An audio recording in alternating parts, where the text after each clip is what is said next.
Hello everyone, welcome to the platform of learning. इस video में हम थर्ड यूनिट आईसीटी स्किल्स के sixth session performing basic file operations को discuss करने जा रहे हैं। स्टार्ट करते हैं सिक्स्थ सेशन में need to perform basic file operations.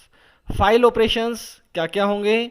एक फाइल के ऊपर जो जो भी आप काम कर सकते हैं, जैसे फाइल को क्रिएट करना, फाइल को ओपन करना, फाइल को सेव करना, फाइल के अंदर एडिटिंग करना, मीन्स मॉडिफिकेशन करना, फाइल को डिलीट करना। तो ये कुछ बेसिक फाइल ऑपरेशंस हैं जो आप किसी भी फाइल के ऊपर परफॉर्म कर सकते हैं।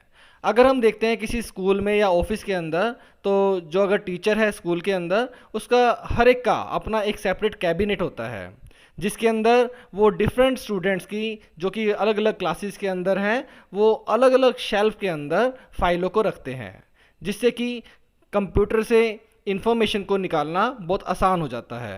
कंप्यूटर के अंदर भी इसी तरीके से जो इलेक्ट्रॉनिक फाइल्स हैं उन्हें स्टोर किया जाता है अलग अलग फोल्डर्स के अंदर, जिससे कि इलेक्ट्रॉनिक फाइल्स को मैनेज करना बहुत आसान हो जाता है। उन्हें सिंपली कॉपी कर सकते हैं, कहीं पर मूव करना है तो मूव किया जा सकता है, रीनेम करना है या फिर डिलीट करना है तो वो आसानी से किया जा सकता है।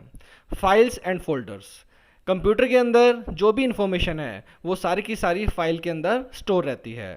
अलग अलग तरह की फ़ाइल होती हैं अलग अलग तरह की इंफॉर्मेशन के लिए। हर एक फ़ाइल का अपना एक फ़ाइल नेम होता है और साथ ही साथ एक फ़ाइल नेम एक्सटेंशन भी होता है, जो कि फ़ाइल के टाइप को आइडेंटिफाई करने के लिए ज़रूरी होता है। फाइल नेम और फाइल नेम एक्सटेंशन एक पीरियड, जिसे हम डॉट भी कहते हैं, से सेपरेट किए जाते हैं।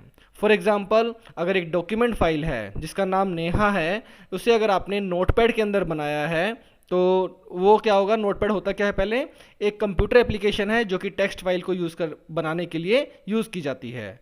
तो इस नेहा नाम की जो फाइल होगी उसका एक्सटेंशन क्या रहेगा? Dot T x T. इस डॉट टी एक्स टी से आप पहचान सकते हैं कि ये एक टेक्स्ट फाइल है जो कि शायद नोटपैड जैसे किसी एडिटर के अंदर बनाई गई होगी।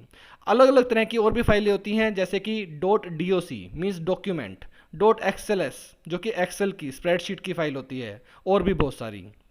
एक इमेज फाइल का एक जनरल एक्सटेंशन होता है डॉट जेपीजी, जिससे कि आपको पता लग जाता है कि एक इमेज फाइल है। इसके अलावा भी इमेज फाइल बहुत सारी हो सकती हैं, जैसे dot G I F, dot P N G, dot T I double F, और भी बहुत सारे। सिमिलर वे में अगर कोई साउंड फाइल है तो वो डॉट एम पी थ्री से अगर आपको दिख जाती है तो आप पहले ही रिकॉग्नाइज कर लेते हैं कि इसके अंदर कहीं ना कहीं कोई साउंड है। इसी तरीके से एक फोल्डर जो कहलाता है वो एक लोकेशन है जहाँ पे ग्रुप ऑफ फाइल्स को स्टोर किया जा सकता है। अगर एक फ़ाइल को अगर आपको क्रिएट करना है उबुंटू के अंदर, लिनक्स के उबुंटू में, तो आप एक टेक्स्ट एडिटर को यूज़ कर सकते हैं। जब एक स्टूडेंट नाम अगर हम नेहा नाम से रखते हैं, एक क्लास को ज्वाइन करती है, तो टीचर जो है कंप्यूटर के अंदर उसके नाम से एक फ़ाइल बनाते हैं जिससे नेहा की इन्फॉर्मेशन को स्टोर कर सकें, जैसे कि name, address, phone number etcetera.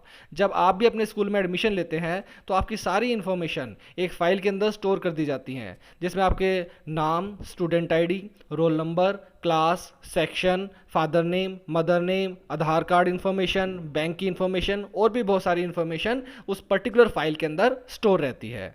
तो अब हम देखते हैं कि अगर उबुंटू के अंदर एक टेक्स्ट फाइल बनानी है तो वो कैसे बनेगी।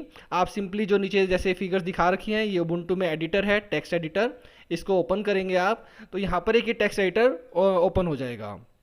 इसके बाद आप डबल क्लिक कीजिए टेक्स्ट एडिटर के ऊपर, तो ये फिगर आपके पास ये वाली अपीयर हो जाएगी, ये वाली।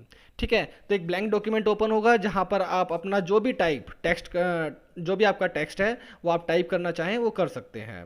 तो इस तरीके से आप अपना टेक्स्ट ऐड करेंगे, जैसे नाम हो गया या मोबाइल नंबर, और भी बहुत सारी डिटेल्स जो भी आप ऐड करना चाहें। तो उसके बाद आप फाइल को सेव कर सकते हैं, या सेव एज डायलॉग बॉक्स के थ्रू भी आप अपने जो फाइल का नाम रखा है उसे कहीं और पर भी सेव कर सकते हैं। तो सेव और सेव एज दोनों ही फाइल को सेव करने के लिए यूज़ किए जा सकते हैं। तो इसी तरीके से विंडो के अंदर अगर आप नोटपैड खोलते हैं तो नोटपैड खोल करके भी आप उस एडिटर के अंदर अपनी सिंपल इंफॉर्मेशन स्टोर करके dot T x T extension से उसे स्टोर करके सेव कर सकते हैं। तो ये था यूनिट 3 का सेशन 6। उम्मीद है कि ये वीडियो आपके लिए ज़रूर हेल्पफुल रही होगी। वीडियो को लाइक, शेयर और चैनल को सब्सक्राइब जरूर करें। Thank you.